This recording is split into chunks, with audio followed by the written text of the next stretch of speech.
आमा यहाँ सुन्नु न, मलाई पैसा पर्दैन होइन होइन तपाईँ बरु खाजा खानु त्यो पैसाको। तपाईँको यो दुःख सुनेर मेरो मन यस्तो दुःख भयो कि अब यो कुनै ठुलो सहयोग त होइन होइन।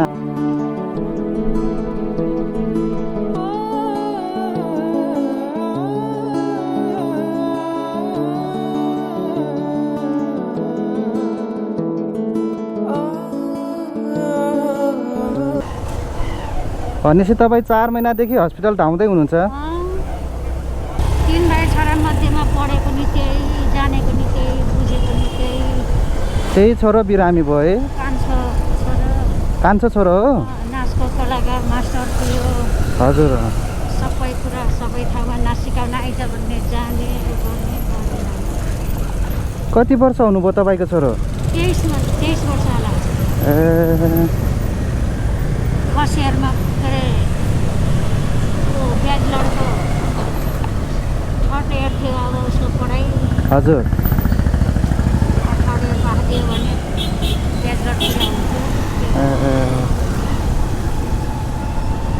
अलि नि सुधार भएको छैन? अहिले त बाइकबाट पाउन लाग्नु पऱ्यो, पेटमा केही नअल्लिएर त्यो दबाई अरू नै नदिने। साह्रै धेर पिल्ने गर्दाखेरि होला जस्तो लाग्छ। बिचरा है, कति दुःख रहेछ तपाईँलाई। जति दुःख पाए नि मेरो छोरा जस्ता तस्तै सन्चो भइदिएछ। हड्डी रहिदिएर साह रहिदिएपछि हजुर।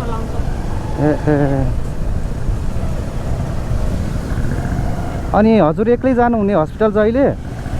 त्योको छोरा हो, त्यो नि भोलि घर जान्छ। माइलो छोरा आएको छ, जेठो छोरा हैमाथि छ। हजुर। तपाईँहरू 4 महिना भइसक्यो त्यो हस्पिटल बस्नुभएको? अहिले यहाँ आएको त 16 दिन भयो। पहिला अर्कै हस्पिटल थियो? पोखराको पद्मा नर्सिङ हस्पिटलले नराम्रोसँग झुक्काएर मऱ्यो। ला, पैसा मात्रै खायो। जब बातको औषधि भनेर दियो त्यो औषधि खाएपछि चाप्यो। रोग पत्ता नलाउने डक्टरहरू किन बस्छ? त्यस्तो गाह्रो बनाइदियो है। अहिले 6 हप्तामा आइज भनेर औषधि दिएको थियो। हजुर। 2 चोटि खाँदै लास्टै भयो नानी। अनि मैले भरतपुर नि पुऱ्याएँ, म भरतपुर जिएमसीमा पुऱ्याएँ। हजुर हजुर। जिएमसीले यो हस्पिटल बस्दा मात्रै यो बिमारको यो औषधि आएको छैन। हजुर। पहिला थियो, अहिले छैन। टिचिङमा लैजाऊ भन्यो। टिचिङमा 4 घन्टा बस्यौँ व्हिलचेयरमा राखेर बच्चालाई। हजुर। अनि एउटा सिटामोल पाएको होइन। टिचिङमा माथि एकजना मान्छेको कोठामा लगेर राख्यौँ। हजुर। नानी नि रुने, हामी नि रुने, ऊ उतालाई नि पछाडि नि भयो। त्यहाँबाट भोलिपल्ट अर्को केएमसीमा लैजाऊ भने केएमसीमा लग्यौँ। 2 घन्टा बसेको होला, 20,000 माथि सिट। 2 घन्टामा? त्यहाँबाट त्यहाँकोले फेरि त्यो के हो कलेज भन्ने उमा लैजा भने त्यहाँ गएर कति दिन बस्छ भने 4-5 दिन कति बस्यो। कहीँ नानी मोटा मर्न लाग्यो। आँखा पल्टाउने, हात खुट्टा तान्ने भन्यो। त्यस्तो भयो बिचरा। अब यतिकै रहेछ भन्ने साउन्ड भइयो। त्यहाँबाट टेकुमा लैजा भने टेकुमा लगेपछि बल्ल टाउको खानेर त्यो आउने टेस्ट गऱ्यो। त्यहाँबाट बल्ल अलिकति पत्ता लगाइदियो। हजुर हजुर। पत्ता लाग्छ, औषधि अरिया छैन। पाइप लाग्यो। हजुर हजुर हजुर। पाइपबाट खुवाउँदा नि बमित त गर्छ, तर त्यो अस्तिको जस्तो अलिक कम भएको छ, अलिक फरक। भनेपछि अलि राम्रो भएको छ है? हजुर। निको हुन्छ आमै, नआतिनु। निको हुन्छ। अब के गर्नु? तपाईँको घर चाहिँ कता हो नि?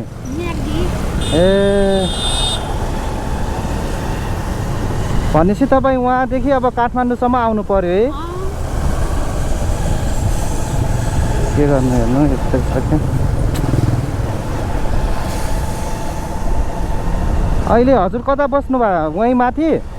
यहाँ बिहान वहीँ हस्पिटल बस्छु। हजुर हजुर। बिहान आउँछु, त्यहाँ छोरा र छोरी छ, 3 भाइ नभइछन्। हजुर। त्यो जोडको छोरा हो। अनि खाना लिएर जान्छौँ। हजुर। फेरि बेलुका आउँछु, छोरीलाई त खुवाउनै पर्यो। बिचरा अनि गाह्रै रहेछ। अनि हजुरको श्रीमान चाहिँ यता आउनु भएको छैन? मेरो श्रीमान हुनुहुन्न। ए त्यही सानो बाबु सानो हुँदै खोलामा फसेको बिचरा त्यही भएर पो गाह्रो भयो है तपाईँलाई हत्तेरिका कस्तो दुःख अहिले 22 वर्ष भयो हजुर 21 वर्ष पुगेर 22 मा लाग्यो असारमा भनेपछि अब कान्छो छोरो झन् तपाईँलाई हेर्ने छोरो बिरामी भएर गाह्रो भयो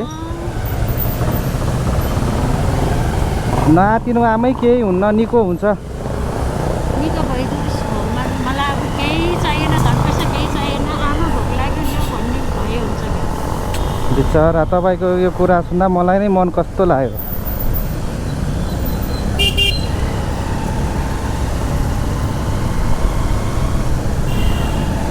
अनि हजुरको काठमाडौँमा कोही आफन्त छ त आमै छिमेकी थिए हजुर उनीहरूको मैले दुःख सुख पर्दा काम गरिदिने गर्ने गर्थेँ उनीहरूले खाना आउँदा लैजाऊ हजुर भन्छन् क्या ए बिचरा चाँडै निको भएर तपाईँहरू घर फर्किन पाए त राम्रो हुन्थ्यो नि हुन्थ्यो भगवान्को कृपा 2 महिना 3 महिना बस्छ पऱ्यो नि मेरो छोरा सन्चो भयो हो त्यही त हेर्नु न कस्तो केही माया छैन छोराको भन्दा के गर्नु त अब हेर्नु यस्तो दुई गएर कसैलाई नपरोस् मलाई हानि शत्रुलाई नपरोस् ऋण लिएर उपचार गर्नुभयो कि आमै के गर्नुभयो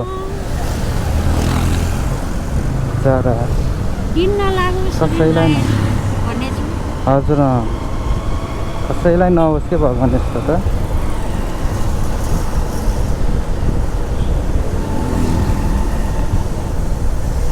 नआतिनु आमै होइन नआतिनु निको हुन्छ तपाईँको छोरोलाई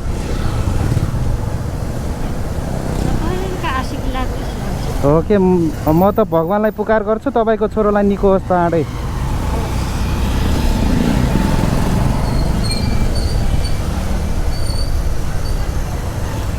बिचरा धेरै दुःख पाउनुभयो तपाईँले अनि आमा खाना खाएर आउनुभयो तपाईँले हजुर आज मेरो व्रत छ त्यही छोराको लागि पहिल्यैबाट व्रत ल्याउँथेँ अरे पूर्णिमाको व्रत हजुर अनि आमै खानु त पर्छ नि कमजोर हुन्छ स्याहारु आलु सालु पकाएर हजुर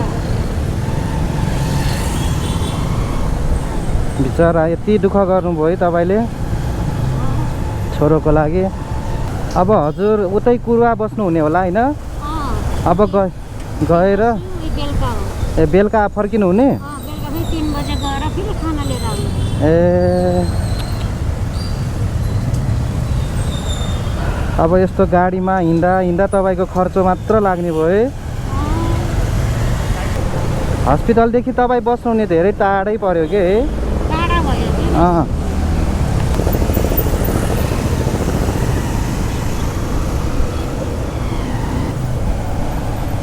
कता यतै हो नि त आमै अलि माथि आएर छिरौँ यहाँ हिलो भएर दुःख हुन्छ हो अलि माथि छ अझै अलि माथि आएर यस्तो छिर्ने ए हस् तपाईँलाई नि सजिलो यहाँ हस् आमै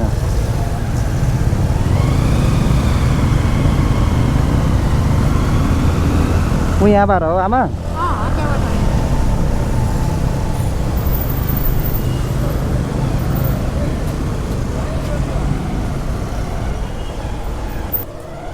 कता यहाँबाट सिधै हो आमा सिधै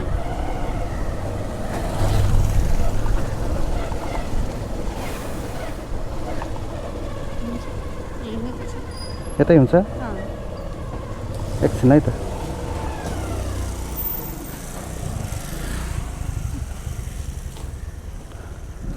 होइन आमा यहाँ सुन्नु न मलाई पैसा पर्दैन होइन होइन तपाईँ बरु खाजा खानु त्यो पैसाको तपाईँको यो दुःख सुनेर मेरो मन यस्तो दुःख भयो कि अब यो कुनै ठुलो सहयोग त होइन आमै मलाई चाहिँदैन बरु तपाईँ चिया खानु तपाईँको छोरालाई चाँडै निको हुन्छ हजुर होइन आमै पर्दैन ल दुःख नमान्नु तपाईँको छोरो सम्झिनु मलाई पर्दैन दुःख नमान्नु ल आमै निको हुन्छ चाँडै तपाईँ टेन्सन नगर्नु हस् आमै हस् यस्तो छ केटा हो के गर्ने यार सबको दुःख छ आफ्नो ठाउँमा तर यो आमाको दुःख सुनेर मलाई लास्टै मन दुख्यो बिचरा यार आफ्नो छोरो अब रोग त के हो मलाई थाहा भएन तर आमाको कुरा सुनेर मलाई लास्टै मन दुख्यो।